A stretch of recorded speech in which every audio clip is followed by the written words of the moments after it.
Hello, good evening, and welcome to the 2-0 Football Podcast. Thank you for joining us. We are live on YouTube right now, and of course, you can listen to this edition and our previous editions at the Podcast Center on iTunes. So thank you very much for joining us. My name is John Jagu, coming to you live from Austin, Texas, actually Lakeway, Texas, here on the banks of Lake Travis in western Travis County. Have a very, very, very full show for you tonight. We have to jump right into the topics. Of course, we have another distinguished panel of guests with us tonight. We have with us, actually all three coasts represented tonight. Over in California, we have with us a man who has not given up hope, and I don't think he should. Of course, we're talking about Daniel Preciado, who joins us from Escondido, California.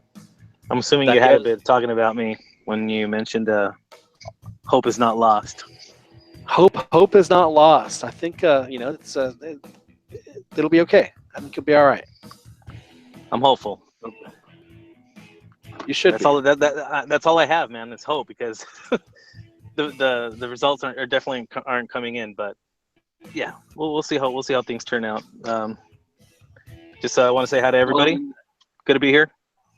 Thank you for joining us. Are you cautiously optimistic, or are you like blindly optimistic? Mostly blindly, but I think I have seen some signs, at least from the game. I didn't watch the Catastrophe 5-2, and I missed the last one over the weekend as well. I caught part of it, but the games that I've seen, I know the results are all that matters, but I honestly think they looked more functional. So they started playing together. In my opinion, I think I'm seeing signs of it. It's still really early. I think the worst thing they can do is push the panic button and get a little trigger happy, despite what some may think about Chepo. Well, Chepo's he had a bad run, but that was the only bad run he's had in his career. So I don't know if there's any reason why people to think that he'll not at least get things turned around, which I think he will. He actually is a decent coach, and hopefully he'll get a chance to prove everybody wrong that he does have the abilities. Oh yeah, fingers crossed, brother. Well, thanks for joining us, Dan. Over in the other side of Travis County, over on the southeast corner, and Kyle, we have with us Albert El Chiquiscampa, the 2-0 Football Podcast. Thank you for joining us, Albert. Hey, thanks, guys. Good to be here. What was your big take of the week? What has been frying your fajitas this week? I'm looking at the America play, how they're if there's any changes going on. Hoping just to see the continuous mediocre play that they've got going, and no real changes. Well, they did hire also the coach, so I think that's that's a given. I'm also watching the Chepo action, so I'm more interested than before in Santos, actually. So, well, as long as they've been in the first division, Santos has been one of the steadier teams. So I think that this is an anomaly for them. This isn't the norm. So now, granted, they don't have bucks they had behind them like they used to. So we'll see how things work out for them. Hopefully they will, because they're they've been one of the better teams in the league, and hopefully things will work out. It's funny that America's playing. I was just gonna say, I think the organization from top to bottom, it's pretty good. So that's one of the main reasons I don't think that this slump that they're in is going to be long lasting. Just because I think they're just too. They got their stuff together way too much for them to just allow it to just fall apart. And we can't forget also that Santos is one of two teams in Liga MX that actually promotes itself in English, thanks to the work of Kim Tate, who I'm sure is a loyal listener of the 2-0 Football Podcast. So I can't seem to get the function to work out on my app. So maybe they could help me out with that. Yeah, the app is only in Espanol. Not that I mind, but just saying. All right. Well, it's funny. America is playing Veracruz right now. You know how Chivas has when they have problems, they send their problems to Colombia. America sends their problems to Veracruz. And I'm so happy to see the Bombero Luna, getting his customary interim position. But he didn't get it at America, but he had it at Veracruz. So I guess he's still in good with the family. So good to see El Cabezon Luna over there at Veracruz. Of course, speaking, and just in time for the music, can't continue the Dos a Cero Football podcast without introducing.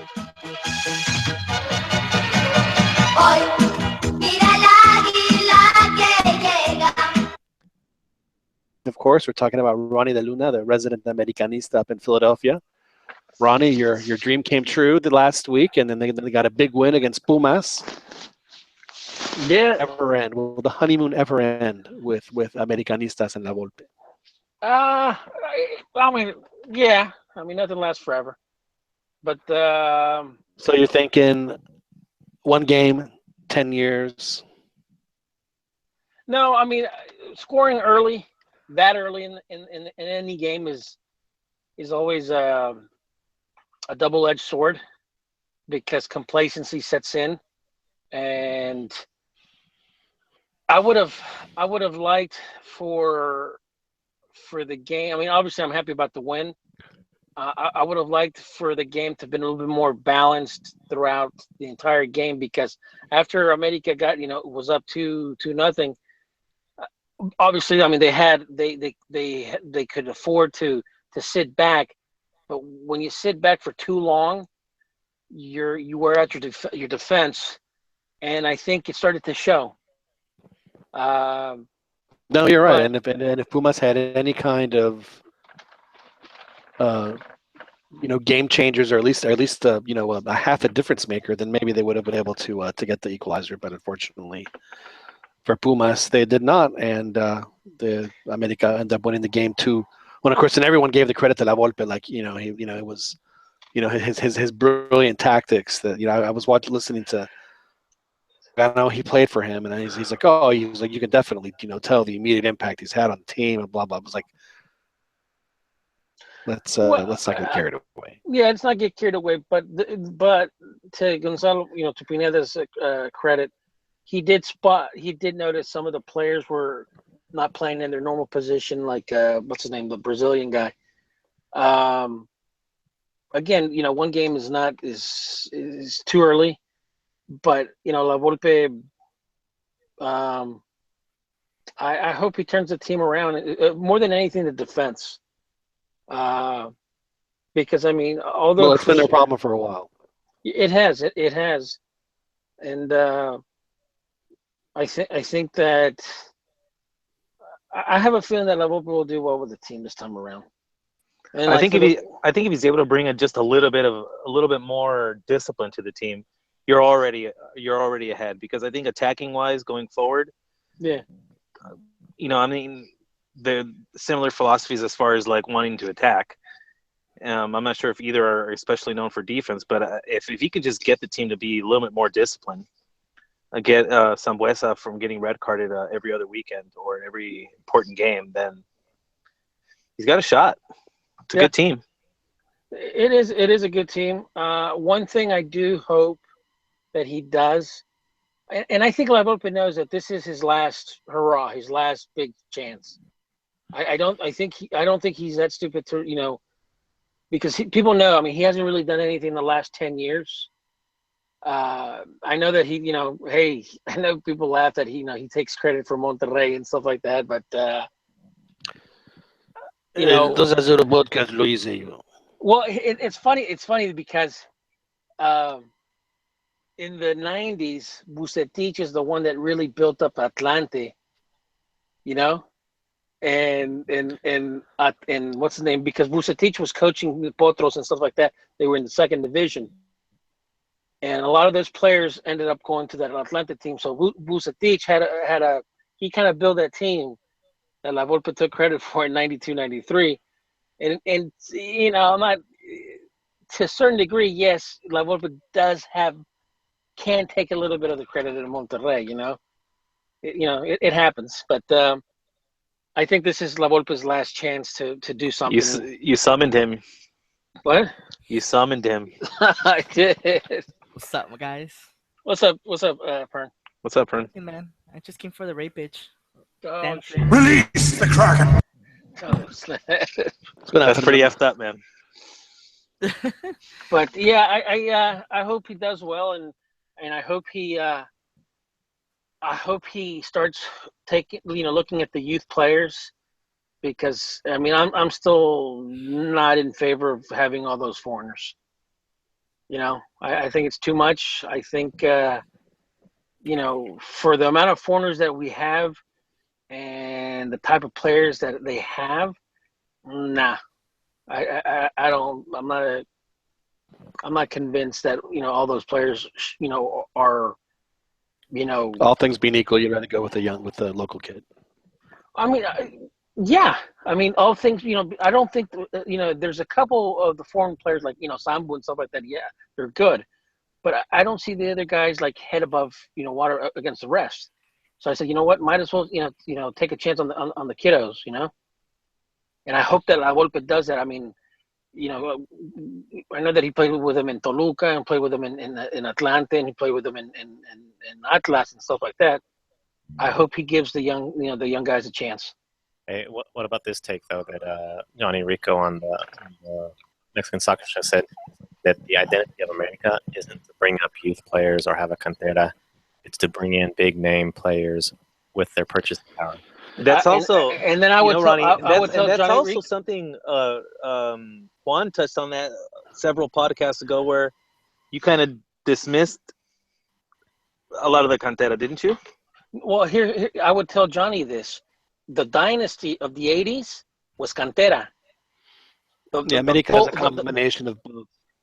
Yeah, that whole dynasty, that entire, like what John likes to call la columna vertebral, that was all. I mean, Luna, Tena, all those guys, the guys that like the bulk, the defense, Vasco. the holding, those guys all came up through America. Even Hermosillo, although he denies his Peláez also came from America. A lot of players came, Javier great Aguirre. players.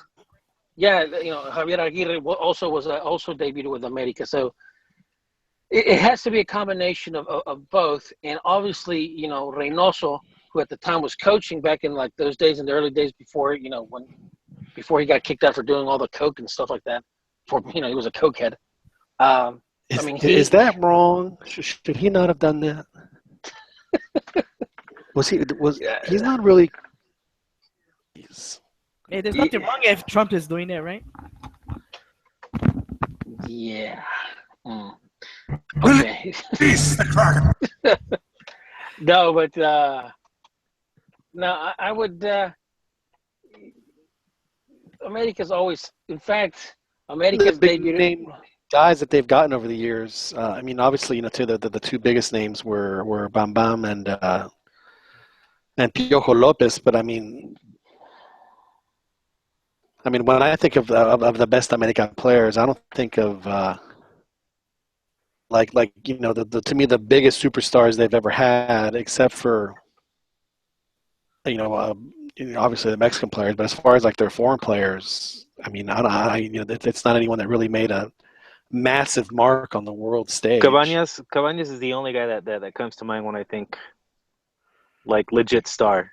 Personally. Yeah, Cabañas. But he was a Chiapas guy, He came true. through Chiapas. Yeah, but guys like John's right. Guys that came from the outside that made an immediate impact really was Piojo and Bam Bam. I mean, Dario Benedetto looked like he could have, like he was on the right path, but I guess with injuries and just all the coaching changes, it didn't happen. Cabañas, he already played in the Mexican League. El Chucho Benitez had already played in the Mexican League. But I'm convinced that the best players that America has had, aside from Antonio Carlos Santos and Carlos Reynoso and all those guys, have been guys that they brought up from their youth. The best, like for example, Capitan Tena, the best center back. Obviously, the best. You have Sage, you have Sage Junior, you have Cuauhtemoc Blanco. I mean, if you were to do an 11, I'd say that at least seven to eight players would be Mexican. And not I think it'd probably be about I don't know, I mean, because I think like Russo and Norberto Otes, who was just tremendous. Yeah, they were good. I mean, they were good, but I mean, Carlos Pelai, Reynoso. but I mean, Pelai's, Cuauhtemoc Blanco, Sage. I mean, these guys. No, I mean, there's no they'd be. question. Who was the great goal? Their great goal was what's his name? The Gato. No, that was for Cruz Azul. No, it was the what's his name, Celada, Miguel Celada. But honestly, Yeah, I that think guy. I think people would put Memo Cho over him because he came in. Memo debuted when he was 17. Right. And I mean, he won. Obviously, he won two titles with no. Yeah, he won one title. He won like 2 or 3 trophies with America. I think that people would even put him over Celada because Celada was only around for a couple of titles. He wasn't in there for the entire 5 titles that America won in the 80s. Because what's his name? Uribe was also was the keeper during the ones in the late 80s. No, it was America to me is a team that has always managed both very well. And Yeah. I mean, you can't just you have to have that know each other and have played together. And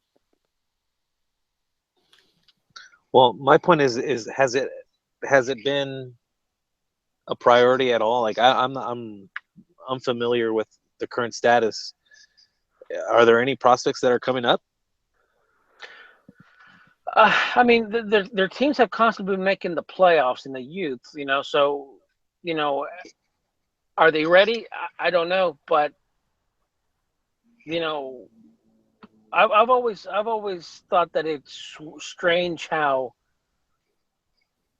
like, for example, there are very few players that go through the ranks and constantly are like, okay, he's the star of the 17, he's the star, or like the 15 youth group, the 17, then the 20, and then the 13. It doesn't happen like that. It doesn't always happen like that because there's always late bloomers. I mean, a lot of players, for example, Gringo Castro, he was a nobody, and then all of a sudden he was a late bloomer. A lot that happens. But don't Dan, you're a late bloomer, aren't you, Dan? you want America to have like the top players? Chivas has spent more money and has had greater signups, especially with Toledo and all these other national team players than America had. Yeah, but it's not about who signed and how much. It's all about production and results. And the fact that Chivas has spent all this money and all those players have done is at this point just sit on the bench. What? That's what America. How on earth would people consider that a successful signing just because they spent more money? Well, yeah, that's America. They can sign all these players, like all these South Americans that are supposed to be great, and then not. Just not. But he could have done that, but I thought what he did was very shrewd because he could just go out on a limb and then bring a guy in who's never. Liga MX is a tough league to get into your entire career on the coast, or it's because there's so many different climates that they have to deal with, and so many different kinds of on top of media pressure and this and that. And if you're not used to living in a city like Mexico City, or and you want to live in a certain part, I mean, that's what happened to Quintero. He's like, man, I live 2 hours to get to work because the traffic is so awful and this and that. I mean, there's so many pieces to that. Peláez, I always thought did a good job of getting guys that were at least familiar with just bringing in cold fish that may work, may not work, and I think it ended up working really well for him. Now I do understand what Johnny is saying, that they do have their splash signing, but that those days are. Just don't think that that's what America wants to do right now. And I think that, yeah, they might have a reputation of doing that and have done that in the past, but ain't broke, don't fix it, and that's what Peláez is doing right now. And the thing about it, Johnny also has to realize, Monterrey teams have been outspending America and even Cruz Azul for the last 15 years. And that's not me saying it. That's foreign players that have said it. That Monterrey teams, and this is before Tigres and Monterrey were were winning, because the titles in the past couple of years. I mean, God, they pay a lot of money, so it's like we're not in the 70s anymore. I mean, all these owners, man, they own multinational companies just like Azcárraga does, man. They have deep pockets just like Televisa. Yeah, Cemex is not the largest cement on the planet, in the world, not just not Mexico. I mean, so you have FEMSA, FEMSA runs one, Cemex, FEMSA runs Monterrey, Cemex, runs Sinergia Deportiva, which is basically it's like an executive board of Cemex, Hey, Tony, what do you got against the disco afro, man? What's wrong with it not being the 70s no more? Yeah. Get the downstairs afro that you had a problem with. Yeah, I mean, and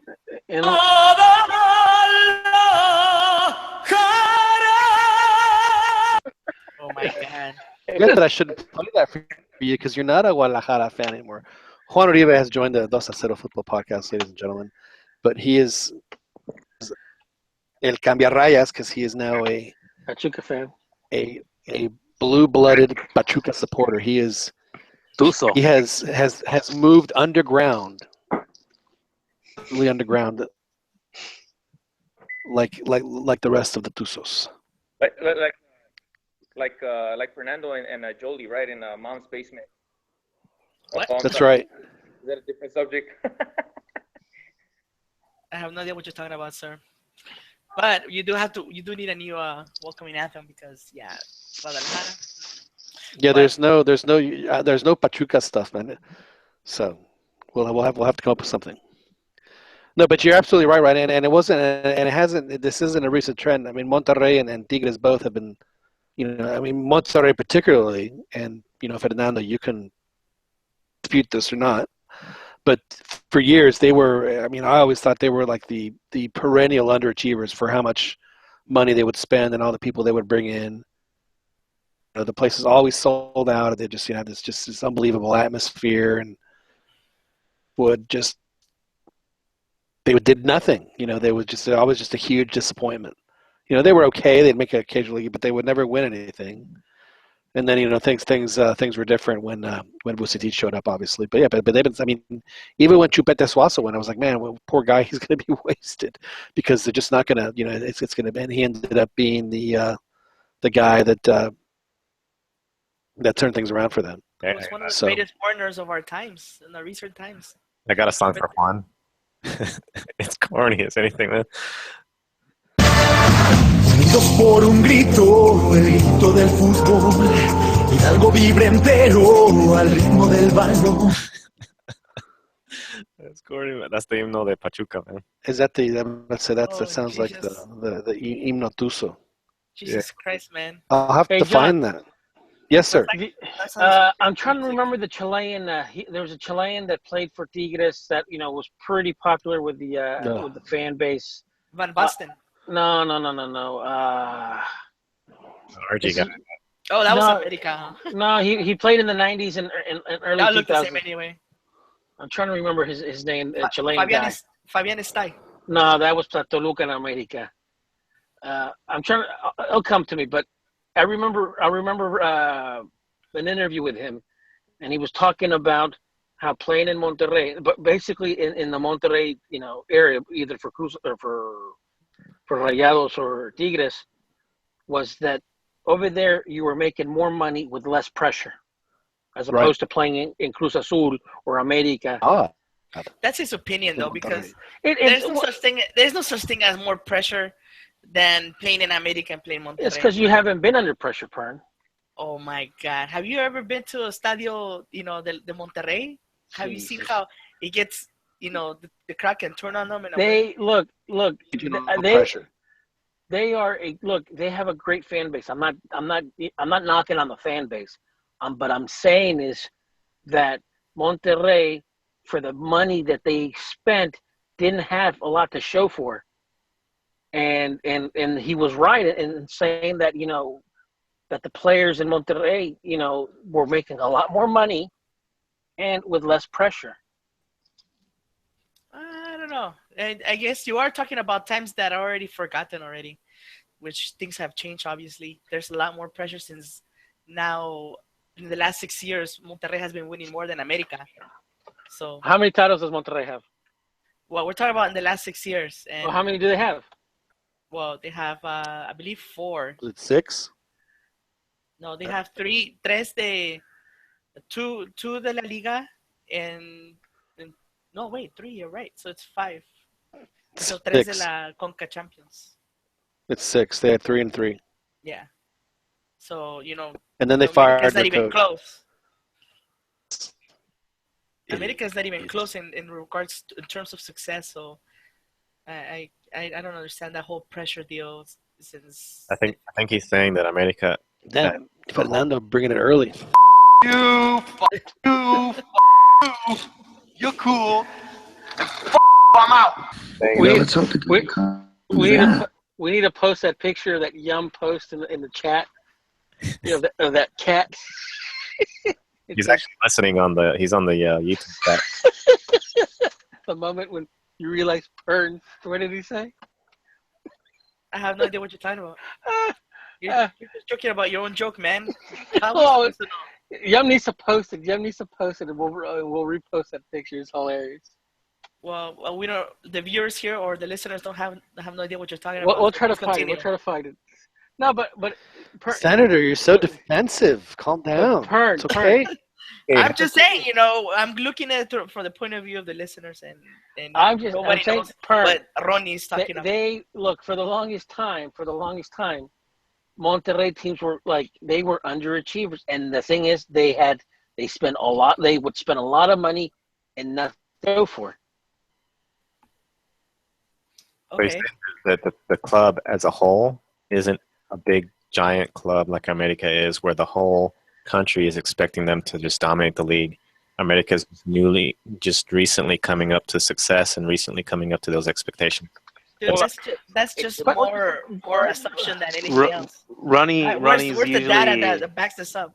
Ronnie tends to be snobby toward anything new, like new money, newly established. He likes tradition. Sounds This like to me well, is whole deal is that- the Chilango wannabe is what it sounds like to me. this whole thing about America being more pressure in there. It's more about people who are weak, weak-minded, weak insecure. Basically, those players of the past that played in America. I don't think the new players from It's America very simple, now. Fernando. Anything outside of Mexico City is just hey. the provincia, and that's just the way it is. Cada quien en su sitio, por favor.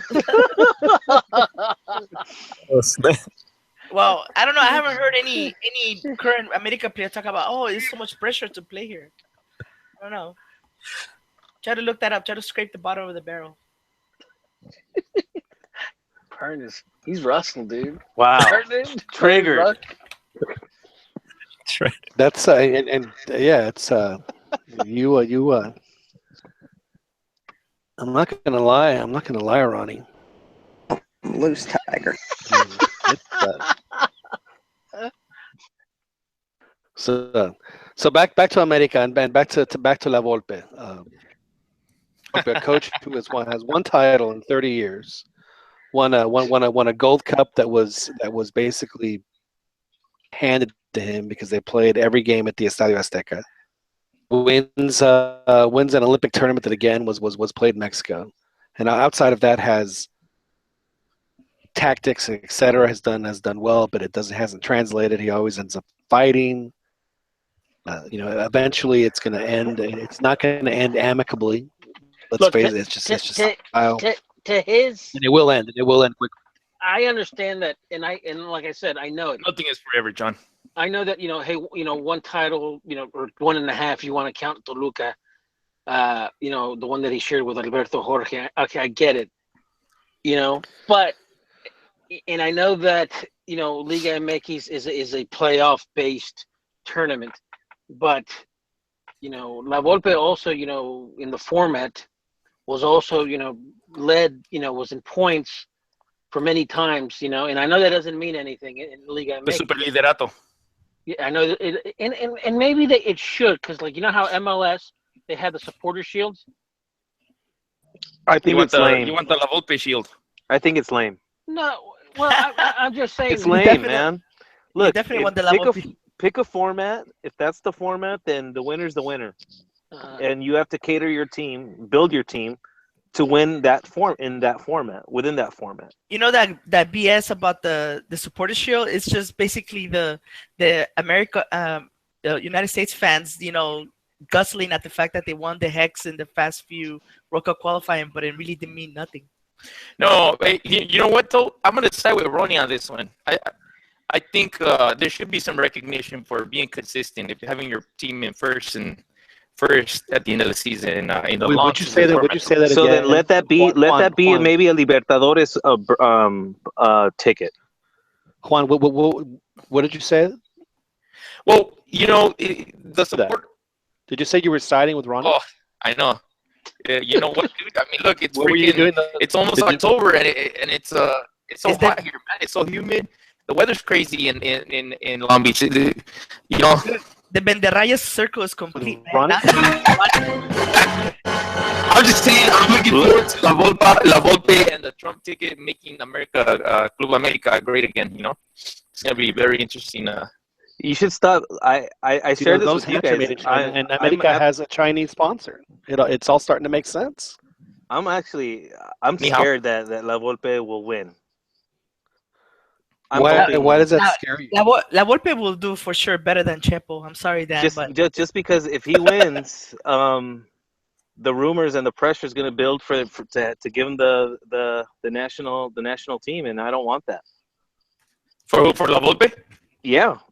Did he ever lose in Azteca? Did he make? I mean, I know we say his cycle he had an easier Hex because there was no Honduras, there was no Panama, but did he make the home field advantage count? I think what you're doing is, I personally think when we start discussing one coach being better than the other, what we're doing is splitting hairs. At the end of the day, they've all achieved the exact same thing. Involved. You know what? La Volpe was the last time that Azteca was great again. So we need him back. We definitely need him back. Fernando, are you saying that Juan Carlos Osorio needs to be fired? No, I'm just saying that if there is going to be a substitution, La Volpe is the perfect candidate. You see what I mean? And there's a lot of them. There's a lot of people out there that think that. I think the country's kind of split down the middle as far as their feelings on La Volpe. He's kind of polarizing in that way. It's interesting. I can't stand him. I can't stand big him. La Volpe fan. When if I remember correctly, not within that Mexico was eliminated in the World Cup by Argentina in Leipzig within a minute. A thread on Big Soccer that was tied. Those are all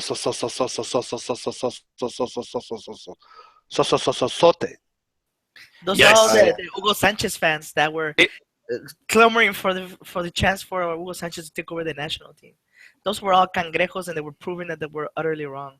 And they're the trash of the past, so who cares about them? Hey.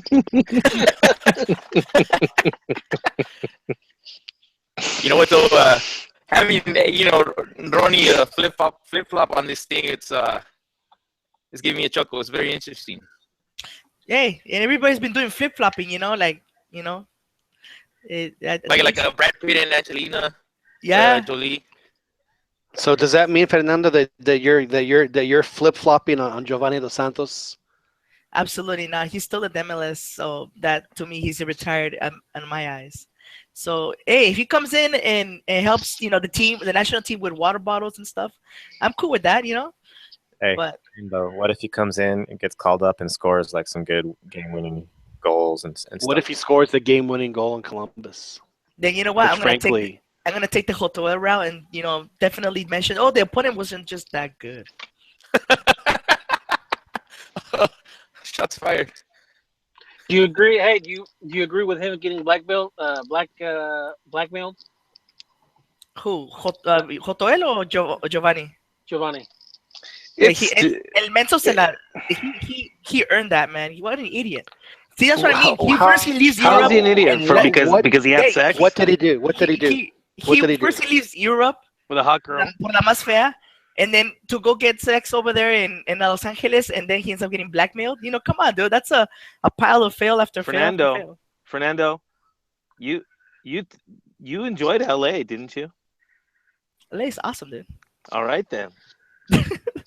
I'm just saying, if I was Gio, I would have done that. You're so full of crap. Chingando las pelotas, hablando y todos me... Exactly. You're so You know what, Fernando? What would you do if there was a sex tape of you out there, and you got an anonymous email? He'd be private messaging it to everybody. Again.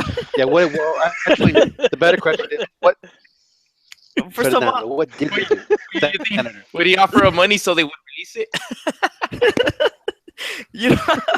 you know, first of all, I would not be caught in that situation because I'm not Giovanni level of stupid. So I'm not gonna be. I'm just curious. What stupid thing did he do? Please. First of all, he would. Please enlighten me on his lack of intelligence and his thought process and his decision making in this entire ordeal. If he would have postponed his retirement until he was like 35 and stayed in Spain, that wouldn't have happened to him.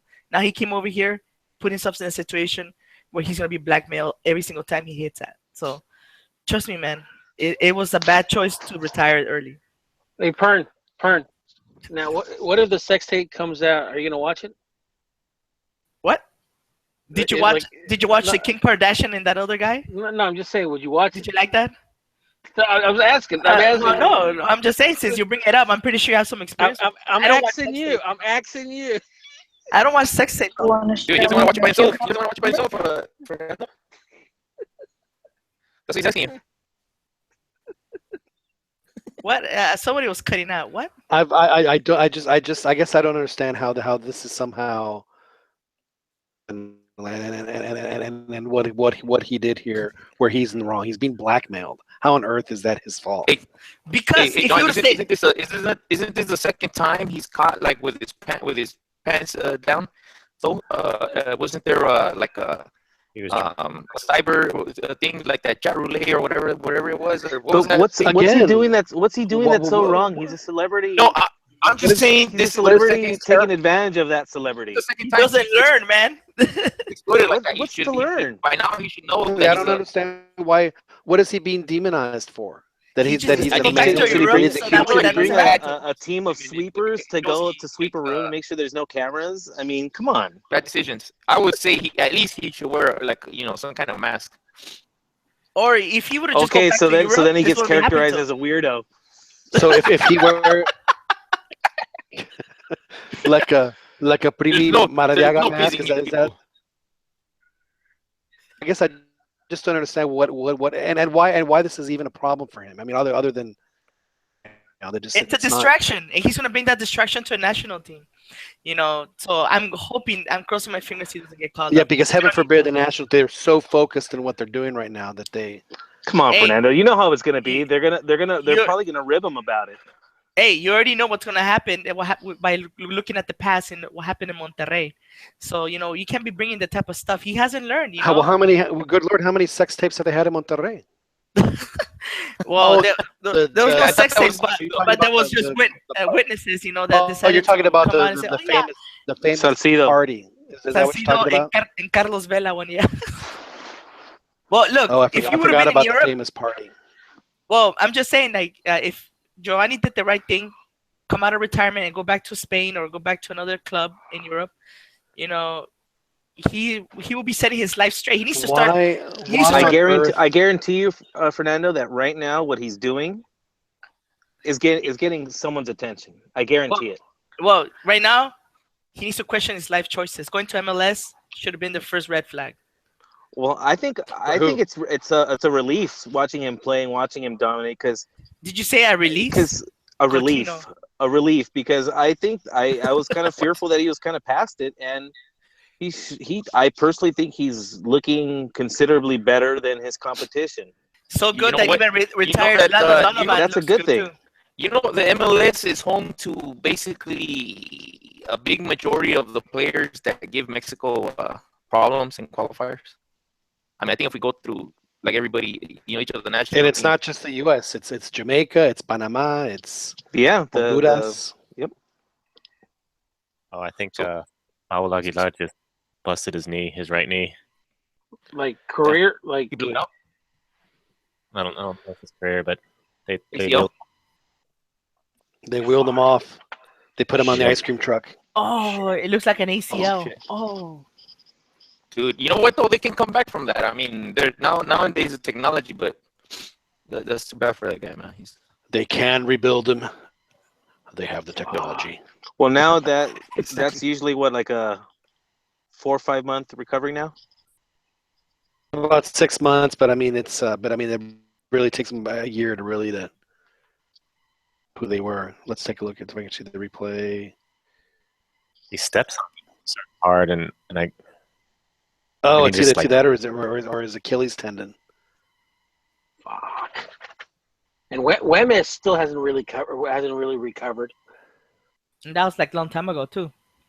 I know he's playing, but he's still not he's still not playing. By the way, speaking of that Wemes, you know that picture you posted of Wemes, you know that happened after the ball had gone. The ball had. I got to the ball first was Cortez. You do understand that, right? No, he's not gonna admit that. He's not gonna admit that. Dude. Come on, John. Watch the video. We already seen it a million times. You're wrong, Ronnie. Yeah, exactly. Get it through your head.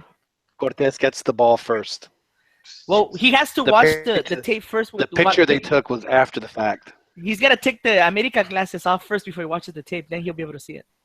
Hey, who was that player that hurt Braulio Luna? That I think put him out for a while and he was never the same again. Or I think it was him, or was it me? Yeah, it was Braulio Luna, right? Because I remember he. I was so disappointed for Braulio Luna, and was it right before South Africa where he was just kicking so much ass, and even on the national team. Yeah. Like, man, and then he didn't take him at the end. It's like you SOB. Yeah, he was doing well in the friendly side. He had him in there. The director Alejandro González Iñárritu, he looked like a pirate, and he was just killing it. And Vasco just Luna. Like, you know what? It's all right. Luna was such a fucking talented player, man.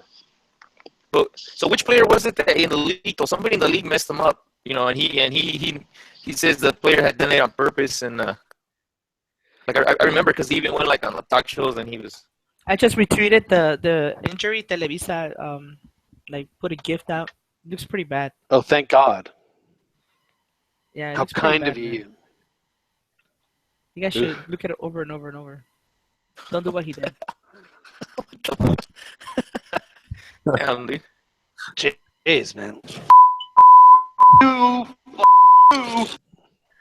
It's cold-blooded. It's harsh. No, I wasn't joking. I don't know what you guys talking. I'm just saying you guys can look at it over and over. Just don't do it again. Don't do what again? What he did in the video. Take a look. Are you saying it wasn't his fault? No, if you look at the video, he was just it was just a bad twist. Standing, yeah. Well, anyway. Just don't do that again. Moving on. So I did notice this week that Sam Allardyce, I don't know if y'all have heard the story, the manager for the England national team, was caught some undercover reporters posing as Asian. Forget what it was. They were like investors. Is that right, Chiquis? Did you read the story? Let me bring it up. And then it turns out that he was explaining to them how to circumvent certain rules to bring players in. He got Giovanni Dos Santos without the sex, huh? What?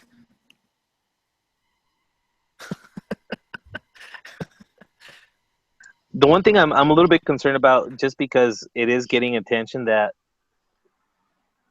it, based on some recent comments, it kind of sounded like that maybe he's kind of back in the fold, which also meant his brother was back in the fold probably too, because he's doing real well right now. And Big Sam for what's England? that? Big Sam for England. Oh no, I'm sorry. I was talking about Gio. Oh. My bad. Giovanni's yesterday's news, man. Keep going. He's not, man. He's not. But I'm sorry. Go ahead.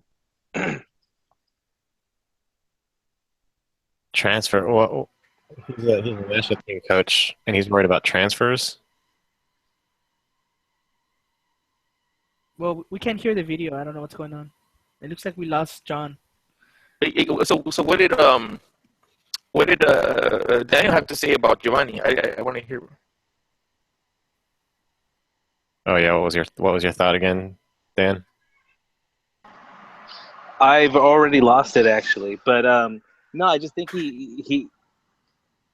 I just hope that this whole thing that with the recent with this scandal, if you can call it that he's going to be that they're going to use that as a reason to not call him up again. And I was kind of looking forward to, because I was had lost hope, but recently, since they mentioned his name, it signs, I was just hoping that, because we need him. The guy's always been clutch, and I don't see why he's dominating where he's playing as he should, because I think that's what you need to do in order to warrant getting called up. And I just hope this doesn't ruin that because politics, I think, play a big part in this whole thing. It's almost like a package deal, I think, where I still want to see Jonathan with the team as well.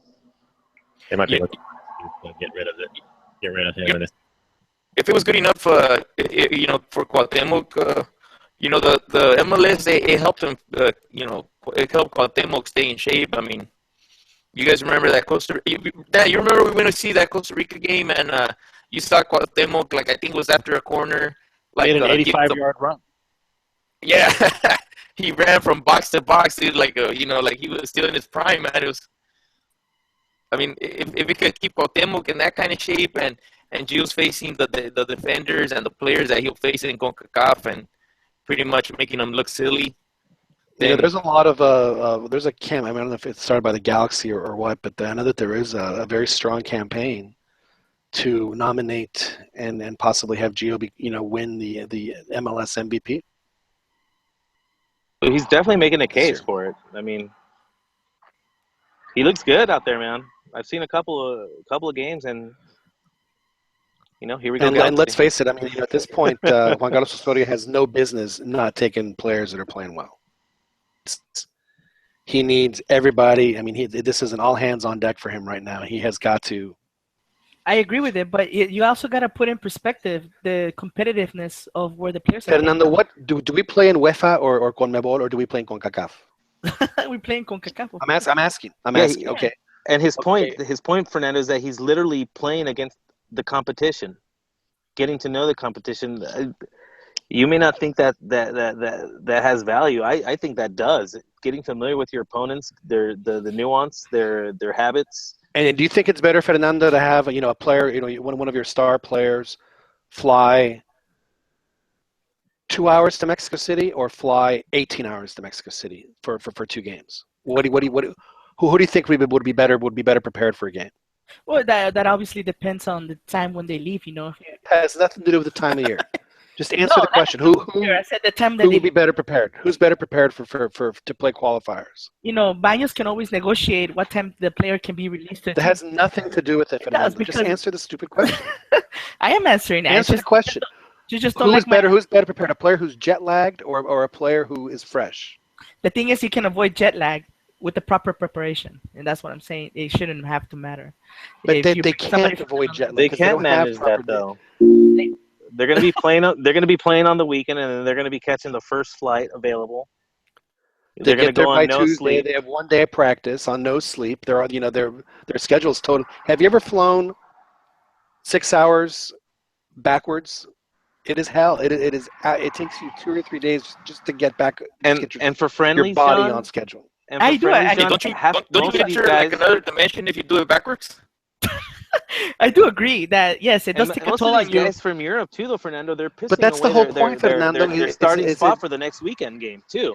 Because in that case, why Money don't is going to you be your best player. Then use him. in that case, why don't you just bring players only from the that play in La Liga MX or bring Cubo, Well, if they with actually that. play, if they actually played Mexicans in Liga MX, I would, but they don't play Mexicans in Liga MX anymore, so they have to use the Europeans. Okay, why don't you bring Cubo then? They got call up half of Chivas, half of Pachuca. I mean, And, seriously, the last call up for a It's a big qualifier. I know that Mexico had already qualified. The dude called a bench player on Atlas because that was all he had, because that's all that's playing. Well, I do agree that the flight can be a factor, but that can be mitigated with the proper planning. What, like having him miss his weekend game and flying in early? You think the club that pays him, pays his salary, hefty salary is going to be willing to release him a week early so he can be on time? The only way that they could mitigate negotiated. anything is if they charter a flight from one central location in Europe and have everybody come on the same plane. But FMF, unfortunately, is too cheap and doesn't have the vision to make decisions like that. They need to go to like Lenscrafters. So they make, because they want to get the cheapest flight, so they make Chicharito fly from Frankfurt to London to Chicago to Houston to Mexico City. Damn. Well, you want to get? Yeah. You want them to fly through Houston? No, I think what's his name is getting cut out. Juan. And here's what I don't understand. There's one. I forget, but there's a couple of. It used to be a lot more. I don't know how many it is now, but I know that for a fact that there's a nonstop from Madrid to Mexico City every day. Why on earth don't they put players on that flight? Why do they make them go through down other than saving money? Hey, John, did you ever fly on that Concorde airplane? I'm just curious. Oh, I I never used to did. fly it all the time. No, but it did fly to Mexico City when I was a kid, and it used to be really cool to see it in the air when it was landing. So that was one of my treasured memories of a kid. But no, I never flew on the Concorde. It was the Concorde was frankly it was too lowbrow for us, man. We're not going to fly on the. Orale. Who do you think we are? The Frensas from Palenco, or was it Polanco? I used to like flying Polanco, out of Juan, Mexico. I need to ask a question. I'm pretty sure everybody's wondering. Have you been drinking? What? What do you mean? Have I been drinking? I just got back from practice, man. Just checking, Well, you know what? I mean, I came in. I'm drinking one beer, but I've had like 2 sips, man. Okay, just checking. It's anyway. So I think I got cut off, which is really unfortunate because I've made a very impassioned speech, and obviously it didn't have any effect on any of y'all. But yeah, so back to the whole Big Sam thing. So Cheekies, did you find? I don't want to get the wrong information here. Did you find out exactly what he was accused of and fired of? Well, I think Juan posted it on the Facebook about doing illegal player transfers.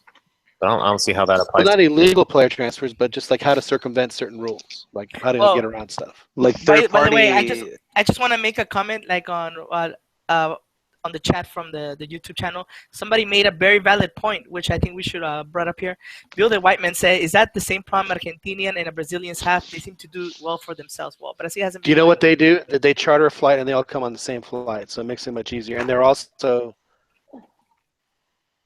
and not only that, but they also play the game at a point where it actually makes sense for them to play it. So they do accommodate them. Mexico does not accommodate them. Okay. Just thought I'd check with you guys. And on top of that, let's understand another thing about CONMEBOL is that it's not just Brazil and Argentina that have to deal with it. It's Chile that has to deal with it, Paraguay. They all have to deal with it. Have national teams now in South America where the majority of the team is made up of local players. So you're playing, it's one jet lag team playing another jet lag team. We don't have that in CONCACAF. Hey, so John, does that So make let's have your next point, Fernando. Come on, serve up your next one, and we'll knock it down. Well, no, I was just gonna say that this whole deal about making excuses about the jet lag, whatever, is an excuse that can be mitigated, and that's just an excuse to bring Gio. Come on, that's ridiculous. If it's You're just gonna an excuse, then why are they discussing not playing qualifiers at the Azteca? My dad for the last 20 years has worked international, traveling a lot. Trust me, jet lag is a thing. Oh, I believe it. Yeah, I'm just saying that to use that as an excuse to bring on a player that's making it in the subpar league. Fernando, who would He's you rather only have subbing on your the national opinion. team? Giovanni, a proven national team player, or He was, Martin but he Barragan, was- whatever the hell the kid's name is, a guy who has no minutes, but just because he's the only other Mexican striker in Liga MX, they call him up because they have no other choice. Who would you rather have on the team? because of jet lag or what? That's not what I asked you. I'm just saying if that's a factor or not, because I don't know. It seems you were very passionate about that. But let me tell you, we got better talent that's playing in better leagues right now. We have Who? there's Tecatito. I think he's injured though. We got Tecatito. We got Chicharito. Obviously, we got Raul Jimenez. Raul Jimenez is injured. He's also injured. Oh man, that sucks. Let's hope he comes back pretty soon. But it's still, we still got better than somebody that's playing in MLS and playing in Cascaritas. And again, what confederation is MLS's country in? The MLS is. I forget. What confederation are they playing? What are they playing? I believe they're playing Estados Unidos Gringos, something like that. Okay, and is that in CONCACAF? Yeah, that's in CONCACAF. And it has that. When was the last time Mexico beat the U.S. in a qualifier? When was the last time? Does anybody know? I don't remember. Ronnie, do you know when the last time Mexico beat the U.S. in a qualifier? I think I remember. Shit. You remember? 1977, boys, was the last time Mexico beat the U.S. It's a long time. Oh, in the U.S. or in a qualifier? 40 years. No, in the U.S. No, in the U.S. 40 years. Oh, 40 okay. years. You say in a qualifier, not in a away, because the last time was in Azteca with Vasco, I think, but yeah. But not away. Because they've always played in Columbus and they've never won in Columbus. Well, they started playing in Columbus in 2001. Right, because it was 10 degrees and it was their only soccer stadium they had at the time. Yeah. Really? Yeah. Well, yeah. Yeah, but that's not why. That's exactly why. No, Yeah. they could play. It was They could play- February they've been and it was playing the only soccer-specific stadium. No, so, yeah, John, that's exactly why. hey, Juan, John is right. That's the reason, because it was cold. And Yeah, because it was cold. No, I no, mean, it was cold, and it was their only soccer-specific stadium. And it was the only way they could guarantee that the U.S. had a crowd and event. yes, and it was the only way, because technically what they're ticketing, people used to do, technically is not kosher, because they would keep peoples of certain shades from buying. Wait. Are you saying No, last names, dude. that the undesirables, that they were trying to keep all the undesirables? Is that what you're saying? They were trying. They were making people buy season tickets in order to get a ticket to the game. Is what they did. So and they were, basically, No. But So Ronnie they says were the catering- undesirable. the Were they deplorables keeping out the were making undesirable them. element? what's that? They were keeping out the undesirable element. No, they were trying to keep a certain shade of people going to the stadium. Like, and they did it to the Catarachos as well. I mean, in fact, So did the Romanos get in, or were they the wrong shade too? no, they got press passes. They got luxury boxes. Yeah. So anyway, so my point is that, for all of the whatever angst you have or whatever you have against MLS, obviously there's obviously something there. Hey, There's no reason not to bring it. I don't have anything against MLS. It's just that it's not a league for Mexican players to play in if they want to be competitive. That's all. Competitive in what? Where do you think we play, Fernando? Where do you think we play? Well, Fernando, Mexico plays the Mexican. this is something that you're going to have to come to terms with, whether you like it or not, whether you want it or not. But you want, and you should want this.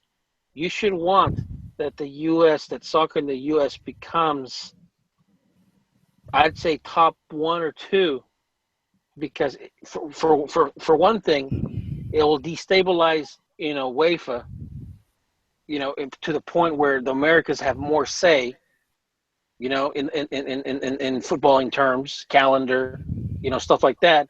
And also,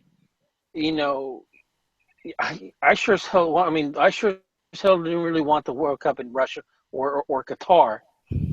Okay, the key word that you said there, become. Ronnie. Right now, Well, the MLS is not up to par. I'm And Giovanni is playing there right now. Look, hey, So I'm just Ronnie, playing the the subpar. MLS is better or on par than half of the European leagues. Let's just be honest. Oh my God, unbelievable. Half of So them. what about the Greek league? Are they What's- on par, below, or you're- above? You're the new Benderrayas, man. No, it's just accept it. It's true. Hey, it kind of makes sense though. A guy that goes for Club America now is going for United States of America. No. Keep in mind, he wanted them to sign Landon Donovan years ago. Okay, so Oh, it goes along with that. He's a good. Hey. Donovan is a good player, dude. Donovan's a good player. I'm just saying. You Hey, Ronnie, come so, to look. Hey, you mentioned Russia, Ronnie. So question. Hold on, is it John. because of Juwan, hold on, but Russia, is it because they're not welcoming to people of your orientation? Oh, come on. No, but hey. Y usted no me va a decir qué carajo tengo que hacer. No, the reason I didn't want Russia is to, my first World Cup, covering as a journalist was in 2006, and the trains, dude, made life so much simpler. Were they on time? Well, it's just part of the World Cup experience. Part of the World Cup experience was the whole, the trains, dude. It was full of life, dude. It was awesome. Yeah, and Germany is also a country that's half the size of Texas.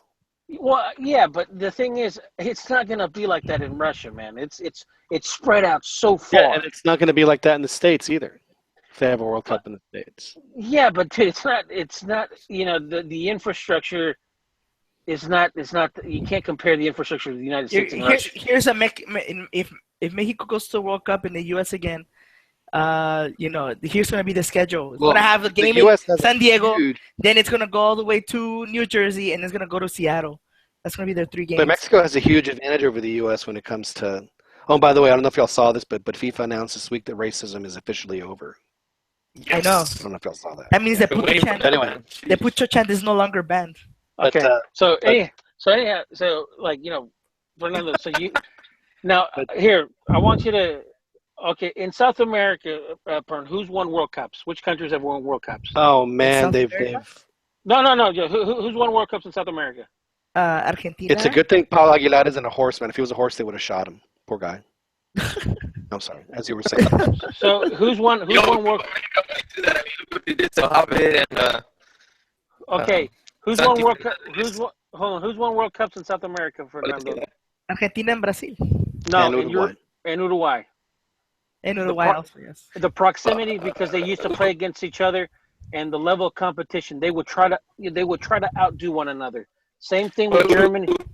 It was a different era when Uruguay won it, right? And there was teams missing because they, the travel back then was totally different. Dude, hey, for a country of 3 million people, dude, in the 2010 World Cup, dude, they were semifinalists.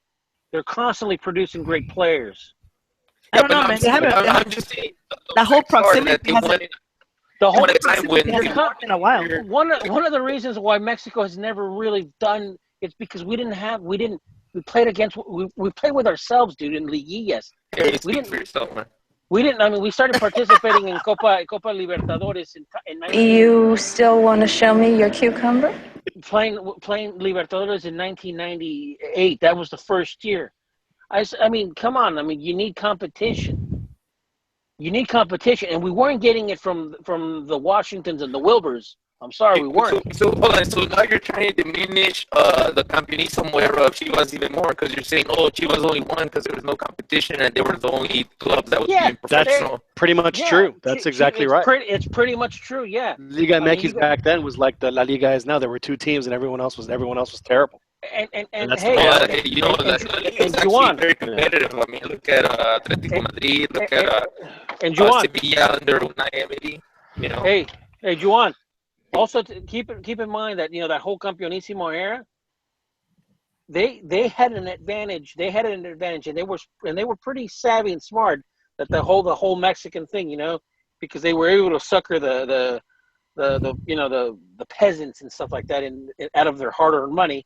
They were one of the only teams in Mexico to actually have an academy and actually have a training facilities. And a lot of teams in Mexico didn't. Hold on. So now you're telling me facilities matter? Ronnie, you're flip-flopping left and right every day now, man. What's up with you? I thought it was the pressure of being a big team that made one successful, not the academies. Infrastructure matters. You say it doesn't? It does. I brought that up earlier too, Juan. Infrastructure matters, and Chivas had it back then. Infrastructure matters? That's what she said. Come on, man. It's you know what? Infrastructure matters if they have it again in Europe, and I'm pretty sure having it in Russia would be pretty awesome. In fact, the whole Clio, remember those football series that they used to have? The Clio, they have them on VHS, and I think they have the series? Not those. There was another one. They had one for Pumas. They had one for Chivas. They had one for America. The one for Pumas. They were talking about the history of Pumas and how what's his name, Renato Cesarini, a famous Argentine youth coach. When he went to Pumas, this is back in the '60s, and there was a guy for Pumas with a Greek name, Papadopoulos or something like that. He was also a coach. So when Renato Cesarini he came, he looked at Pumas. He saw all this raw talent. But they didn't have any. They didn't have the infrastructure. So he basically had, with the group, they built these facilities so the players could have a place to train. Because back then, Seoul was actually built for American football. It wasn't built for soccer. So they didn't really have facilities to play. And Cesarino said, "Look, we need this, we need this, we need this, and we did this." Gradually, they started building it. So I mean, facilities, it matters. So, I mean, I know that, I'm not trying to, well, yes, I am, but Chivas, they were good because of the time, dude. It's not because they were great. It was just because of the time that they were great in, The Chivas is a good team, and they have the chance to become a Campeonísimo again in La Copa MX. So I think there's potential. I think it should be their goal. It should be their goal. Yes.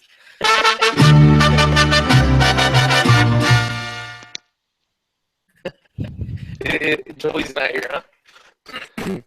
Joel needs to understand that even though he's at work and I know he's listening to us, he can download the Google Hangouts app on his phone and put on his headphones and join our call without having to be on his computer. I wonder if Joel understands that. The last time Chivas was good. I mean, there was La Torre running in. No, the last time that they were good, the last time that they were good, my grandfather could get solid boners, and he's already dead. That was a long time ago, dude. The last time that they were good was when they beat America 3-0. Come on. I want to share a discussion I had with Jody on the Chivas channel. I don't know if you guys are all in it or don't know you are in it. But how I got roped into that thing, but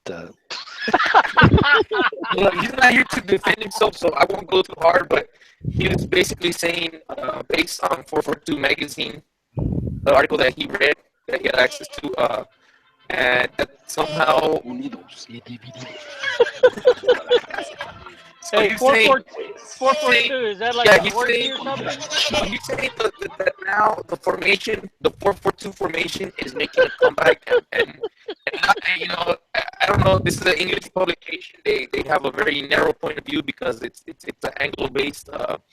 But I mean, if you look all over the world, I don't think that's actually the case. I mean, and the point of, like, to me, the biggest point that proves it is in England. They just discovered salida la botiana. They just discovered sleeper keepers. They're barely discovering all these things because Pep Guardiola is in the league. So I think the 4-4-2. Juan, you need to change your headset, dude. It's you're totally breaking up. You're killing sorry, us. guys. Can you hear me now? Yeah. You need like just plug something in instead of using the Bluetooth. No, I'm not on Bluetooth. The headset? Yeah, it's a USB headset. Can you hear me? Is it because you're now a member of Chivas TV? Does your internet automatically get crappy when you become a? No, I'm not. You know what? They canceled my subscription. That was weird. It's really scratchy. The audio is really scratchy. Yeah. Oh, You got logged back in again. Okay. Let me. Hey guys, I gotta get going, dude. But it was fun talking with you guys. Ronnie, it was a pleasure. Let me send you off, Ron. Hang on.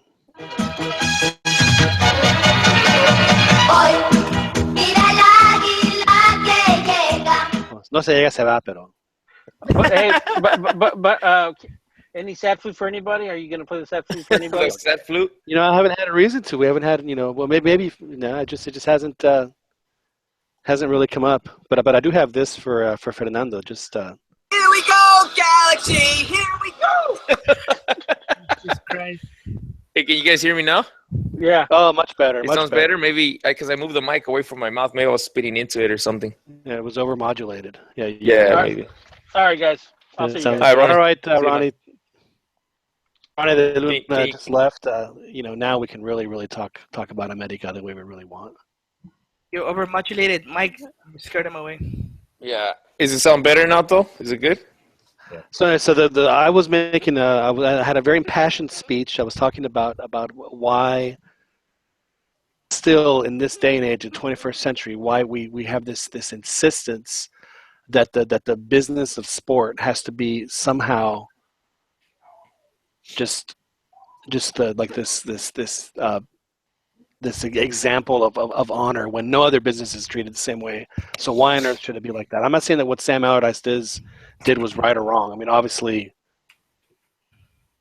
but I mean that for them to say that he's going to be the only one that does this is it's just not. Does that make him smart? I'm not saying it makes him smart. It just what I'm saying is that let's say if they're going to fire him, then they need to fire everybody. I guess is what I'm trying to say. Yeah, I don't think he his appointment was unanimous within their federation. Maybe there was circles where they were like waiting at the chance for him to slip up to throw him out. Right. It just seems to me that I mean that's and I feel the same way about and I didn't like it before. But professionally, these are professional athletes. They use, their body is what they use to earn money. And again, I just don't understand why there has to be like this ridiculous. Wait, you just compare them to working girls. Their body to work in a certain manner, right? Isn't it similar to Piojo's firing, where it wasn't like it wasn't his well, I guess it was his performance, but the excuse wasn't. They couldn't fire his performance, so they had to find something else. But anyway, so it's just, I guess my point is like even with all this FIFA stuff, like, well, they actually, oh my God, they paid money under the table to get votes. I guess in a country that has legalized corruption, I guess people lose sight of the fact of what is actually corrupt and what isn't. I guess is the point I'm trying to make. It just bothers me. It makes it smart, just like not showing your tax returns or something like that. Well, that's a topic for maybe another podcast. But a loophole. Am I the only one that feels that way? I mean, again, and I don't think what Sam Allardyce did was right or wrong. I just know that he ain't the only. I mean, if a guy like Sam Allardyce knows these things, I guarantee you that he's not the only one that does. That's the only point I'm trying to make. The issue is he got caught, John. That's the only issue. It just shows a pattern to me. It shows a pattern of bad decision making because if you're not good enough to get caught, then maybe you shouldn't be there. Your dad, right? You have kids. How old are your kids? Oh my god. Well, I'm teaching my oldest daughter how to drive, man. So. When I'm just curious, and this is a question that I ask all parents. I'm not a parent. 16, 14, 5. I'm not a parent, but I ask this question: when they do something that you know that they're going to do, but then you hope that they don't, but you know it's going to happen. Do you tell them do it again, or do you say don't let me catch you doing that again?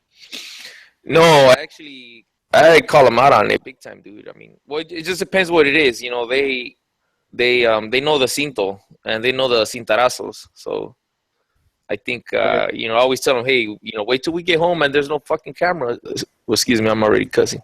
Even believing that don't let me catch you do that again.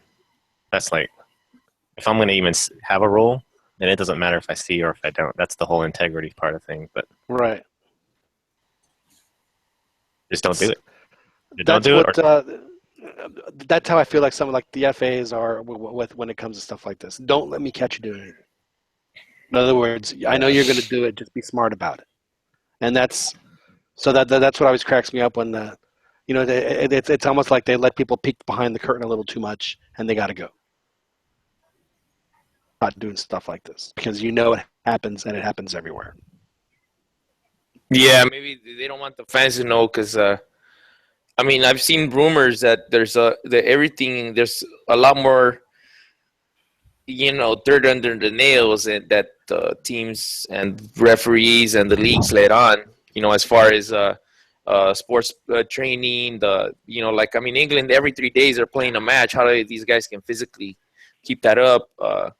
There was that Spanish doctor, the Spanish judge that they had evidence from the Spanish doctor that supposedly had a lot of clients, and the evidence was destroyed before being analyzed or being tied to anybody. And then there's, of course, these rings of match fixing that, that you could pretty much. There's a lot of rumors, I mean, It was entrapment from what I'm reading. Also, they were going to get him to fly as an ambassador for their fake setup film that they did. We need to send Fernando on an undercover mission for us. Oh, that'd be awesome. I'm in. Let's send him to entrap La Volpe. And oh wait, they already did that at Chivas. They need to do another report to like they did with Hector Huerta about Miami or somebody. The golf course, was that who did that? Was that Pereira? No, it was Pirru. What's his name? El Pirru, Pirruris back then, and it was Pismo Beach. That was so brilliant. Yes. And when people were talking about what a great guy George Lopez was, because he was and then I said, y'all do understand he has a house at Pebble Beach, right? He's not. But I actually met George Lopez. I was helping him do a comedy show here in Austin. I'll just say he was a nice guy. Yeah, he seems cool. He's petrified, but he's cool. But anyway, there's a list coming out. They got some of these friendlies again in the U.S. I'm not so sure that they need to bring the Europeans for this to make them lose 2 weeks of games for playing New Zealand. So if are there any Europeans going to get called up for this? Juan, would you call up any Europeans for these games? Oh. What games are there? Let me check. They have New Zealand and Panama. They're two. It's in Nashville and Chicago. 2 friendlies. Part of the sum contract. Good for the wallet, bad for business. What was that a call? We got a caller? Yeah, according to Jorge Ramos, Giovanni has been called up, and so has Marco Fabian. It's about time they called him up. That was going to be the one that I had mentioned, just because it is a friendly, and he's probably the one player that has something to prove. We got a caller from California. We have a caller from California. Hey, please identify yourself, caller. Sergio. Sergio, Serge 33. Sergio, would you call up Giovanni for this next round of call up, Sergio? Wait. The better question is, do you love La Volpe now? Fernando? Hey, one question at a time, guys. Come on, don't overwhelm. Yeah. No, do you love La Volpe? What was it? Your question posed to you, Sergio, was, are you going to call up Giovanni? If you're making your list, are you calling up Giovanni for the national team? Yes. My other question, would you have ever not called him up? No. Exactly. He's drunk. Exactly. I would have always called him up. I mean, he's always performed for the national team despite his, lack of where whatever. Sergio has Giovanni. Where has he had the best performances in his career? Has it been playing for the club team or playing for the national team? I would say national team. His reputation on the national team. Right. So why on earth would Giovanni say, "No, I don't want to go to the national team"? Would he ever say that? Honestly, he already has. I don't know. I mean, I think normally when players do not want to come to the national team, the two things that cross my mind are, number one, they're probably fatigued, and number two, there might be some sort of inner scuffle, inner problem. I'm not quite sure. So that's usually what I think. I mean, when I think about and what do you think happened here? I mean, just pure speculation. It seemed like you're among friends here. This is you are being recorded, but don't worry about that. You can say it. No, it's cool. I mean, I don't know, lack of communication, I guess. Like, I just remember Osorio saying that he offered the team to him and he didn't want to go, and then Gio said something that different, really, and like that. Santos said something different, and this Maria said something different. Story straight, which tells me that whatever story they had, none of it was right. I usually tend to side with the player when it comes to things like that. So when the coach and the federation and the suits kind of start making excuses or start throwing out explanations, I usually tend to side with the player. But I don't know. I could be wrong. Hi, Tomas boy. Good Lord. So I'm watching a little clip. Watching a little clip on the TV. It's you bring up some very valid points, Sergio, about this. Of course, we did kind of now. Fernando, you had a question for our caller. Yes, Sergio, you are a self-professed America fan, right? So, do you love now that La Volpe is now your coach, savior, and protector? I absolutely hate it. He is not our savior or protector, and I hate it. Like, I was watching the first half of the Copa MX match between America and Veracruz, and I saw Chiquis Garcia with the coat and had the little America on it, and he brought the yellow with him. I wanted to throw up. I was at a bar, so I couldn't, but I wanted to throw up. I think you had. If you would have thrown up at the bar, people would have understood. All you had to do was point to the TV. They probably would have. Because they see Chiquis Garcia giving America players, directions or whatever. He's like on the sidelines, and they would understand. They just had a whatever.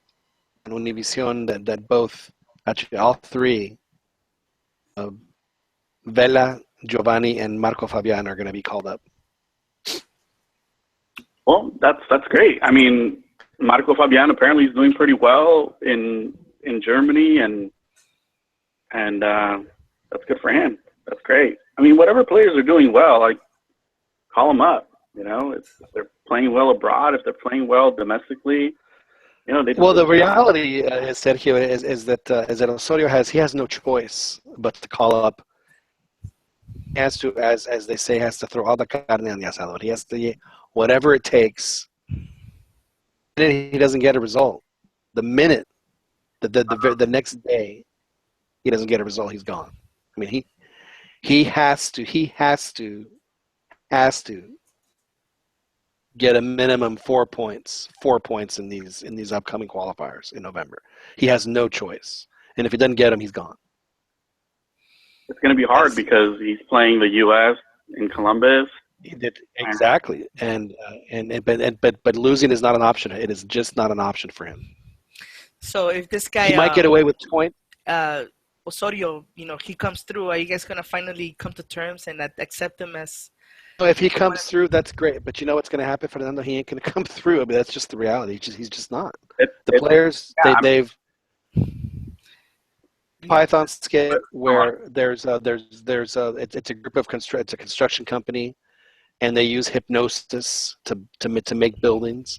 And as long as the tenants believe, the buildings will stay up. Have you guys ever seen that Monty Python skit?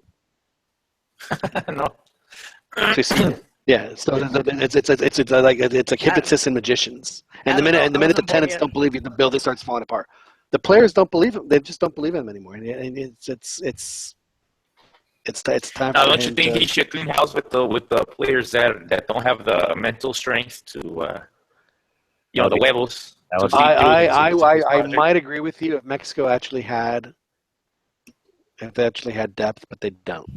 So but you got what you got. The problem is that these are the same players that did have that. So is it the players or is it the coach? Coach, is the players the coach? Is it? It's the same players that had the qualifying problems last. But it's the same players that had a really good World Cup and then played reasonably well. Once they got going in the Gold Cup. So it's the captain. You mean they struggled in the Gold Cup? Struggled but won. Well, didn't they struggled? They struggled under Chepo in the Gold Cup. They struggled under Herrera in the Gold Cup. Yeah, but Chepo's team in the Gold Cup was an alternate team. That was an alternate team. That wasn't the national. That was a bunch of scrubs. But those scrubs are a big part of the team now. In 2013, you had Layun, Raul Jimenez. You had Marco Fabian. Well, Marco Fabian's not in the circle. Brizuela. I think Paul Aguilar was there. Omar Bravo. He's out. Chaton, he's injured. Who was the keeper? I'm trying to remember. It was probably Corona. You had Lugo. Rafa Marquez Lugo was the center forward. He played the. I rest my case. He's actually a good player. He just couldn't stay healthy. But I mean, a good chunk of these players have been around, dude. They've been around the block, so they're. I think the only new ones now are Chucky, Tecate, because they graduated to the senior team. Finally, they're at the age that they should be called up.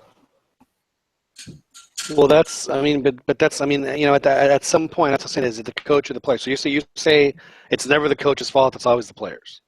No, I mean, well, it's the coach because he can't get the locker room to buy into him. But at the same time, you can't just, it's like the players. They're never. When are they gonna learn to adapt to what's being asked of them? They always get the bailout because we just blame the coach. But that's the last time. Okay, so he's asking them to do this stuff that might be there, and then they have 30. They have maybe 1.5 practices to figure it out, and then they wonder why the team plays badly. But I mean, Bielsa did the same thing with Chile, dude. He instilled the system. That's the reason he was there. I think he was there. He got them to the. And Bielsa also had a base of players that have been playing together since they were 13. Well, that's the job of the clubs. That's the job of the federation, making sure the clubs have these incentives to develop players, and the federation's not doing their job. There's no incentive for them to produce national players. Okay, so you mentioned Bielsa. Now, do you think that the players had the respect of Bielsa and said, this guy knows what he's doing? We're gonna. I think that Chile. Do you think that Mexico has the same level of respect for Osorio that the Chileans had for Bielsa? Well, the challenge here is that Mexico, honestly, they get to every World Cup, so they're too stuck in their ways. Now Chile, they were willing to risk a totally new system, a totally new way of working. Even though these players played together, they weren't playing this style. If you saw Pachuca beat Colo-Colo for that Copa Sudamericana, Colo-Colo did not play this dynamic pressing, high intensity system. But so my point is that the Chilean Federation, they're not guaranteed to be at the World Cup, so they were willing to try something, to try an enigma like Bielsa that could crash and burn, or he could succeed. Right. And because there's nothing to lose. They're not qualifying anyway, so why not go with Bielsa all the way through? Because he's not a proven nothing winner. to lose. Yeah. No. And again, understand who runs the team. Do you think Mexico has nothing to lose? No, Mexico has what was it last time? $1 billion to lose about. $1 billion. Yeah. See, so.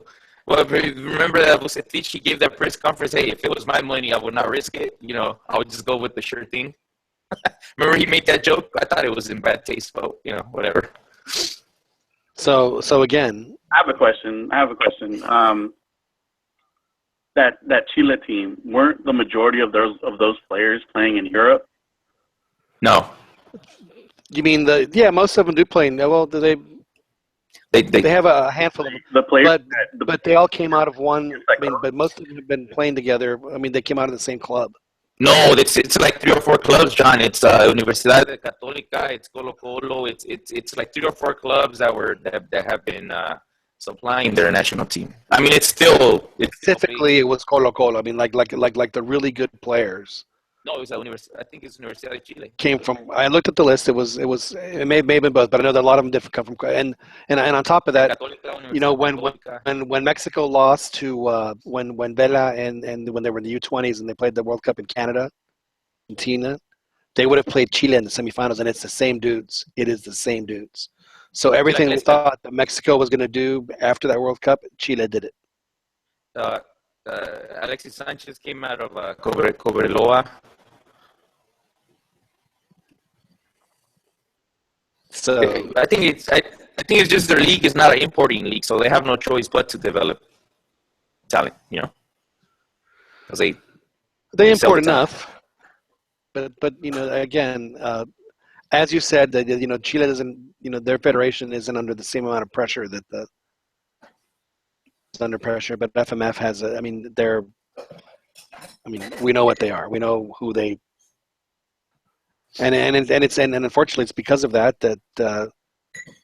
they, if Osorio would have been picked up in October of 2014 instead of, early 20, whenever it was that he was, October of 2015 after the Gold Cup or whenever it was, where his next games or qualifiers, it's you are absolutely playing with fire, and so far it hasn't worked out for them, and in fact. Collapsed on them quite spectacularly. So there's no way around it. Tournament tailor-made for them. It was tailor-made for them to win. Even the travel for them. Yeah. Even the travel was tailor-made for them. That was that whole tournament was Mexico's to win, and they had a just an absolute. Spectacular flame. You couldn't have the car crash that Mexico had in that tournament. It was gruesome, and for them not to do anything after that, it was it is still baffling. So I'm still on the Tuca train. I'm hoping that it'll happen, but this whole La Volpe thing is kind of. Dan, you shouldn't have said what you said. You got me all freaked out. It's a legitimate concern. It is. It is absolutely at least for me. A concern. That he has his usual spectacular flame out, so then we don't have to worry about it. Yeah, no. Oh, I heard flame out, and I heard it had to have been Santos or Chepo. So. No, we did not mention Santos, but thanks for playing.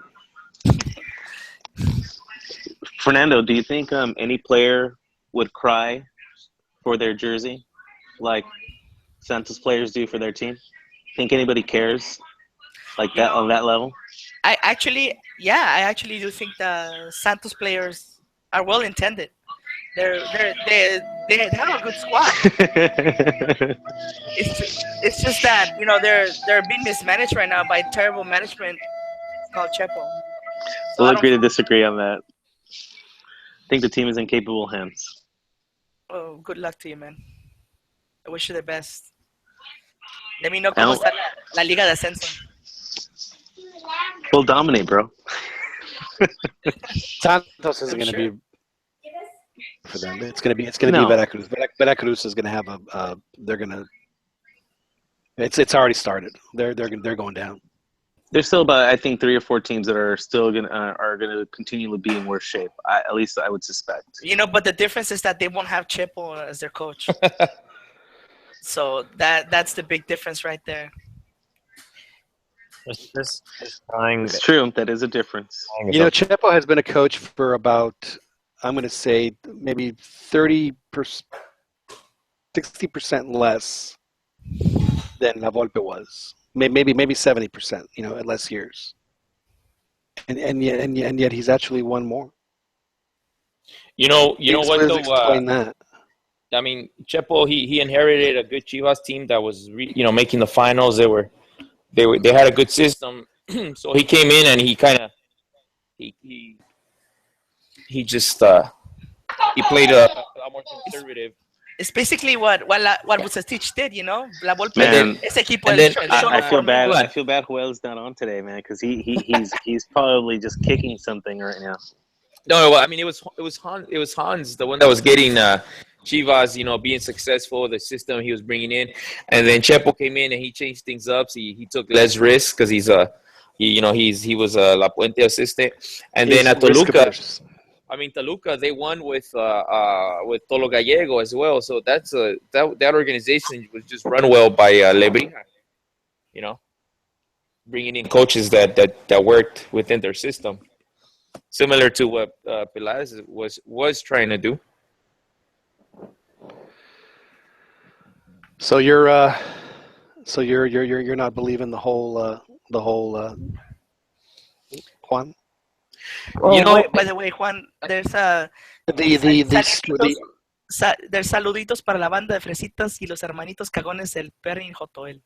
Saluditos. What? I'm just curious because you were as big a Chepo defender as I've ever. I mean, it was like you could do no wrong. John, I just think for the national team, Mexican national team, you want to stick with the La Puentista type because Mexico is not a national team that has the players, the A level players, the world class players. Like they have players that are knocking on the door, but they're not there yet. So. For Mexico, the best way for them to win any silverware and punch above their weight is a system like the La Puentista system, where you're sitting back, your defense is organized, and you hit people on the counter, But Chepo didn't play like that. Well, the only reason he played like that is because the players did that. That was that. I mean, if you really want to play like that, then Tuca's your man. I mean, let's face it. Well, Chepo is a proven winner. He's a proven league winner. Hey, Tuca's another good option, but it seems like he knows what he's getting into, and he doesn't want to get into it because he knows what's going to wait for him is a short-lived stint. And once a team hits a rough patch, he's going to get thrown out unceremoniously, and it's gonna be a blemish on his record. Similarly to every single coach that has gotten that team, except for maybe Vasco. But again, look, Chepo, his whole coaching staff, I think it was doing good. They won the gold medal. I mean, that thing's no joke. And they actually, when I went to see 2013 Gold Cup, I saw the Panama game. I think it was the opener. And actually, what the players were doing on the field, it was very interesting. Yes, it was. There was like some key injuries on that depleted squad that unfortunately they just couldn't deliver. A win or get to the final. Panama's. They're being consistent at the youth level. Panama is doing pretty well. They're they're qualifying out of the region into the youth competitions, the FIFA ones. So I mean, they're not a team to be. Their club teams are eliminating Monterrey teams from the Conca Champions. Exactly. I mean, I think they're improving. They're improving themselves, and maybe the Conca Champions has been a good resource to help some of the regional leagues to just be better and give better competition. Yeah, I should give you guys an update after the games for Copa MX are finalized. It's going to be America versus Jaguares for the quarter final in Guadalajara and Alberliges. I don't know how you say that. I can't really read it. Alebrijes. Now, if America and Guadalajara win their matches, they will face themselves in the semifinals. Now that's going to be an awesome matchup to watch. Almeida versus La Volpe right there. I can't wait for that. That's if when they hug at the beginning of the game, do you think their gold chains will get tangled? Like you have to bring the jaws of life in to separate them. Could that happen? They're attacking us. I think it could happen. I think it could happen. Maybe they'll break out the ruler, and instead of measuring their measuring what? They'll measure who has a longer melena on the back, who has a longer mullet. Oh. I was like, man, who you been hanging around with, man? So yeah, I think it's very possible. But I think the gold chain thing actually is going to happen. They're going to have to be separated because they both buttoned their down to like the third or fourth button on the shirt. So when does America play Cholos, or have they played each other already? Hey, we have a request here. Jon, can you do your Argentina accent? My Argentine accent? My La Volpe? Oh, man, I can't do it right now because I'm smiling. I have to have a very dour look on my face. Take a picture. I don't mean that in a bad way. I'm just saying it's just easier to make your mouth move a certain way when you're angry. I can't do it on command because I'm embarrassed. Just think of this. Ese equipo yo lo formé. Lo de la América es lo que tenemos que después de un par de horas vamos a tener que. Oye, boludo, I can't do it. I'm not very good at it. That's good, actually. It's very good. But anyway, it is a shame that Joel couldn't join us, and I thought that he might at least pop on the chat, but we haven't seen him on the chat. You know what, John, too, about Jepo is the players. They really let him down. Look. There's no question that they were in an absolutely terrible slump, and they couldn't have picked. And and that's the problem that they're having right now is that playing well in their club level, but again, there's so much bad juju on the national team right now that something has to go. And Mexico, unfortunately, can't afford to get rid of the players because they don't have enough. So they need to get rid of the coach. That's just I hate to miss about stuff like this, but that's just the reality.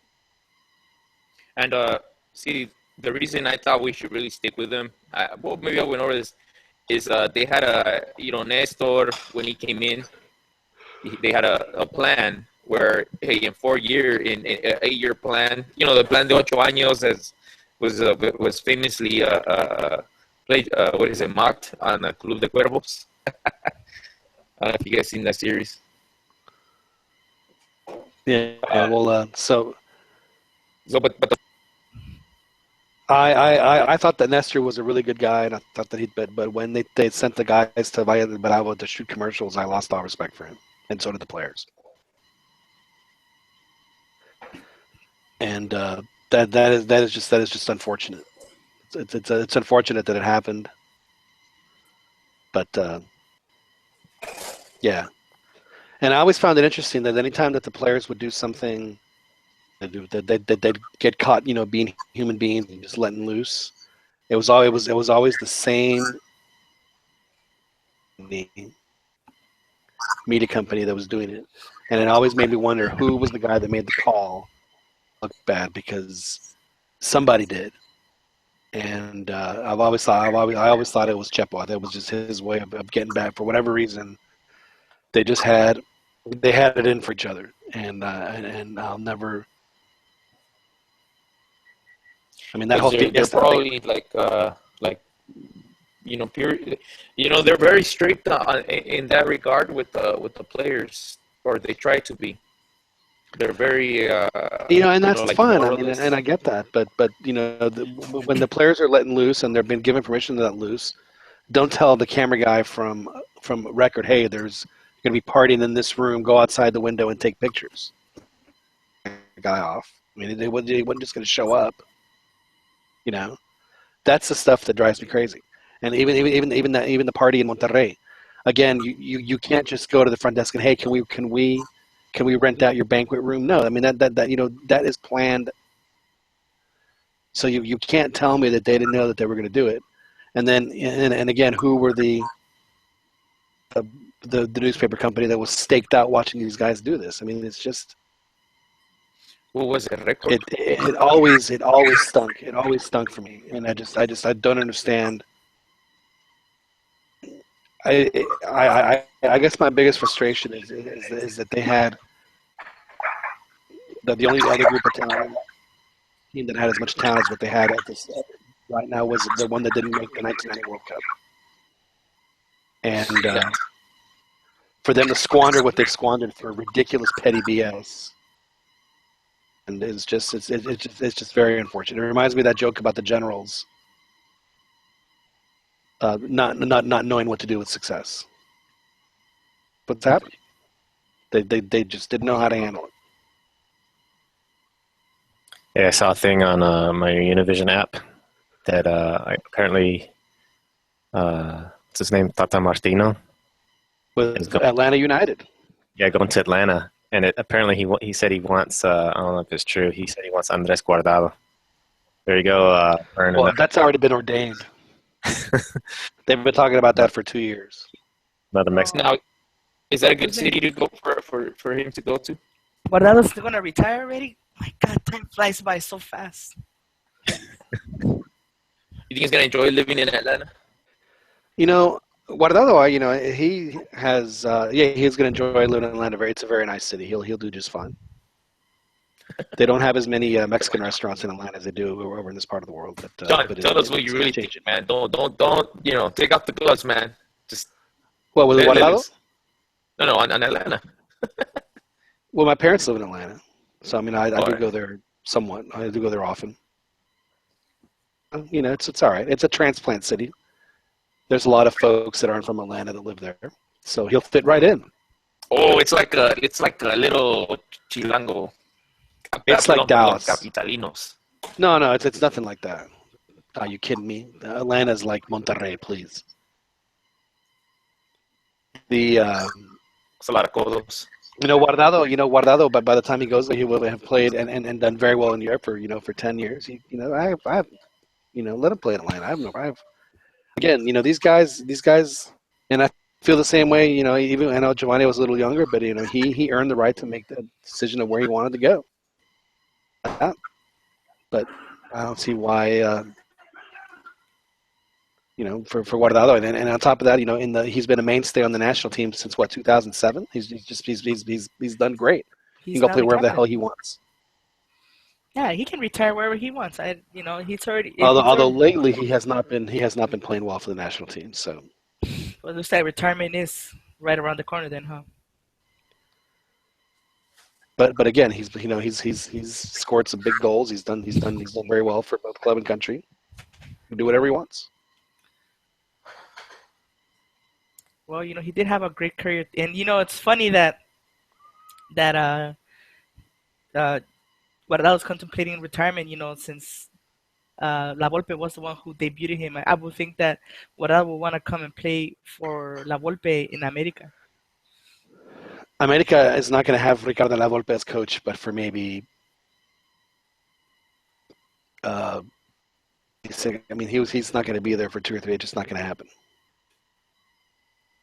Hey, you never know. What if they win? It's just not going to happen. What if they stop Chivas from their Campeonísimo and beat them in Copa MX. That will guarantee it for sure. What campeonísimo? You have to win like 5 or 6 trophies in a row to even consider calling it that.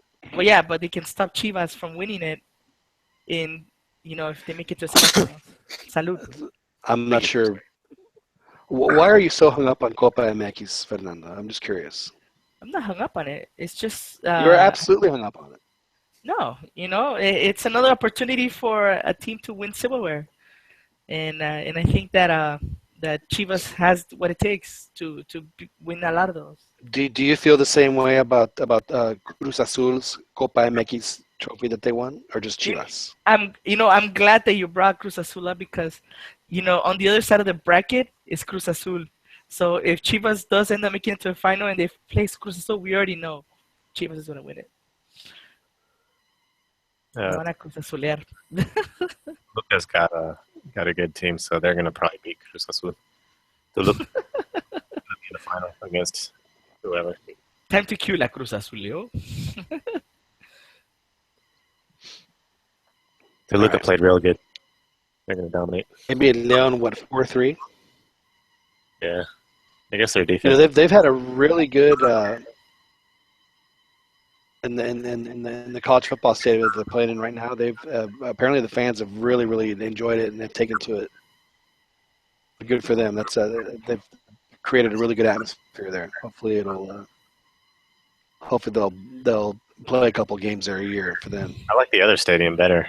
The fans and their whole fan section, the supporter section on the left side of the stadium, right near the goal, is just super in their face type of fan base right there. And this just seems sort of a little bit farther away, but you talking about the Bombonera? Yeah. I just remember like the huge fence and all the fans and flags and everything just right behind the goalie. Just right. No, I mean it's a very intimate stadium. There's no question. How it works out for them. It should be. It'll be interesting to see. If all three of those do make it. Copa MX is in need of be a great tournament. It could be a great tournament, but they can't play it every. Like a torneo corto. It has to be a year-long thing, and they need to open it up. It's a Mickey Mouse tournament. Second division.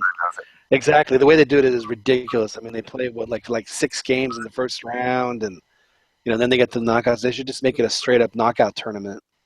All right, man. So I got to SLK Dave wants a shout-out from Big Soccer, and Richard Flores says, a little off-topic, but can someone ask John's opinion on Messi's high shots? They gave him an edge. My opinion on Messi's high shots. Do they give him an edge? Well, I mean, if they keep going in, I guess they do. So he's talking about H. Is Messi taking some shots like for performance? Oh, HGH shots. HGH. I misread that. I need glasses, man. Give him an edge. Well, the testosterone or something. Like when he had HGH when he was prescribed HGH when he was a kid. Oh. I mean, I don't know if he's taking them or not still, but I mean, again, it's it was like I've never quite understood the whole anti-doping thing. If you're a professional, if I guess, and it's actually my wife who is the trash talking güerita. I've been trying to get her on the show, but she won't do it. Well, I know. As a trash talking güerita, so maybe one day the trash talking güerita will join us. But she was one actually that convinced me, and she's right. I mean, these guys are professional. The whole thing about if y'all know about the story of Jim Thorpe when he was medal at I think it was he won the pentathlon and the decathlon in the Stockholm Olympics, which I believe were in 1908, and then they stripped him of his medals because he was quote unquote a professional. And the whole thing about the professional thing is that these guys were Ivy Leaguers, like Chariots of Fire, the dude that was hurdling over the glasses on. I mean, these guys were like total upper class. They were just high society guys, and they didn't want to get shown up by. That's why they had the quote unquote amateur status. They didn't want to get shown up by guys that were, making a living doing what they were pretending to do. Professional thing that they didn't want professionals there because they knew they would get killed. I feel the same way about this whole anti-doping thing. I mean, these guys are professionals. They this is how they earn a living. again, if there's no honor in business, why on earth do you think there should be honor in sport? I guess it's just I don't understand why we have to hold sport as if it's like this. It's so pure. It's just not pure. It's not pure. It's not at all. So you don't agree with drug testing in soccer? I mean, again, it's just it's I used to be fever. I was a very opponent of it, but the reality is that this is how these guys make a living. Yeah, they're going to get an edge. I don't know. And say, well, the other people are going to. Well, you know what? I mean, it's. I mean, I know I'm probably in the minority when it comes to that, but it's just how I feel. I mean, like the whole. It's just. There's nothing honorable about the business of sports. So why do they expect the players to be these choir boys? These angels. Yeah, I come from on the MMA side, where if somebody's taking performance enhancing drugs, they could cause injury, possibly fatal injury to their opponent, and that's sort of different. So the risk isn't as high as it is in MMA. So in soccer, I mean, if you take testosterone, you're gonna increase your capabilities as a player up higher into age when you're older. Let me point out a hypocrisy about performance enhancing drugs, and y'all can tell me how you feel about it. Okay, a couple years ago, Tony Romo played court. He actually lasted the whole season for the Cowboys. Played court. But he had to get painkiller shot, right?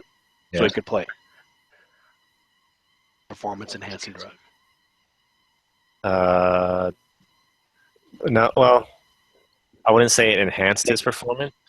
It removed a debilitator, which is pain, but it didn't. Right. It enhances his muscles. Where these things will enhance your muscles. Testosterone will make you, if you're a 43-year-old, it'll make you have the strength and endurance and stamina of a 35-year-old. And that's but this isn't a muscle enhancer. This is it enhanced his performance. He wouldn't have been able to perform otherwise.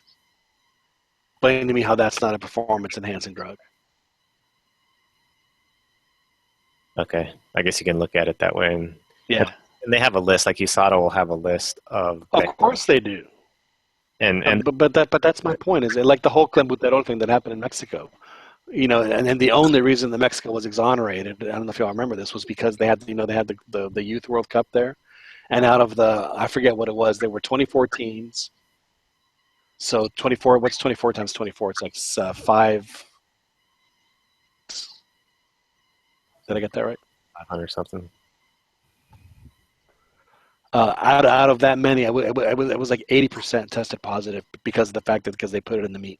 And now, because of that, when the players go to the FMF, chicken or fish, they don't eat beef because of the clenbuterol. Because it's considered a quote unquote performance enhancing drug, and again, it's just don't make the prize money so much. There's so many things about sport that is just it's just very unfortunate that yes, and that's why I do believe that athletes, if football players particularly, guys that play 4 or 5 years in the NFL, how many car wrecks worth of punishment did they go through? Did they go through a game? The guys that play 50, 60 snaps. It is insane. It is ridiculous. It's insane. I mean, they just and somehow these guys aren't allowed to take something to make them feel better. There's that's the difference between like testosterone shot or steroids than Tylenol. It's giving yourself. I guarantee you, they ain't taking Tylenol.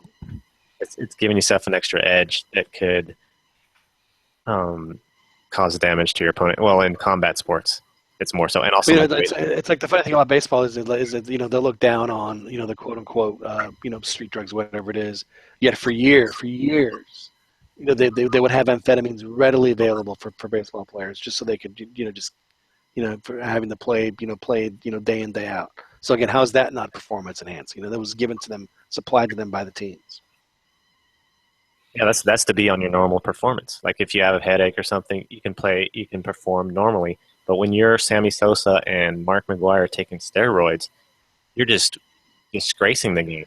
You're not disgracing the game because they did exactly what they wanted them to do. They brought. You have to remember they just had the strike. Baseball was reeling. They had nothing. They had to do something to make people come back. I remember it was a crazy home run contest. Yeah, I mean that's yeah. I don't agree with it. They turned a blind eye to it. For money, for the betterment of their sport at that time. Because and why is that? Because what business? It was being discovered that baseball was boring, and all of a sudden, oh wow, let's make it exciting. Yeah, but the injustice to like the previous record holders, like Hank Aaron and whoever else, is just a disgrace, man. Of course, those guys are like. Look, I'm not arguing with you, and that's fine. All I'm saying is, if these guys are professional and then they're going to earn they use their body to earn money, then I do think that they have the right to do what in order for them to maximize. That's all I'm saying. Yeah, I agree with the Tylenol or amphetamine or whatever to help them feel better and perform to their natural state. But when they go doing unnatural things like steroids or other performance-enhancing drugs that make their body act. So what about like creatine, like going like on massive protein diets where all they do is build muscle? Isn't that the same thing? Yeah, for some reason that stuff ends up on the approved list. I don't know why. I don't know the whole science behind all of that stuff. Yeah. So it's definitely something to think about. And again, this is all spawned from the Sam Allardyce thing where yeah. Go this week in England because he exposed some of the inner workings of how leagues work. It was one of those don't let me catch you doing this instead of don't do this. It was a don't let me catch you doing this because let's face it, he's not the only one that does it. Yeah. So, I don't know how to feel like the morality of stuff. Yeah. Well, gentlemen, I think that we can probably wrap it up here tonight. We've been kind of yammering for a while, not really on topic about anything. So probably a good time for us to put an end to the Los Aceros Football Podcast. I know I've got a lot of stuff that I need to get going on. So always a pleasure to join you guys. Fernando, thank you for hopping on. Oh, it's a pleasure always. And it looks like Dan fell off. Chiquis, thanks again for setting all this up. And good times. And for everyone else that's listening, thank you guys for joining and participating. Thanks for Serge for calling in. And the folks on the chat on the YouTube. And, of course, you can listen to this and all of our other previous editions, the podcast store on iTunes. So thank you very much for joining us. We will talk to you again next week. The list comes out tomorrow. I expect to see Giovanni and Carlos Vela and Marco Fabiano on it. It's on the Los Aceros Football Podcast. Boom.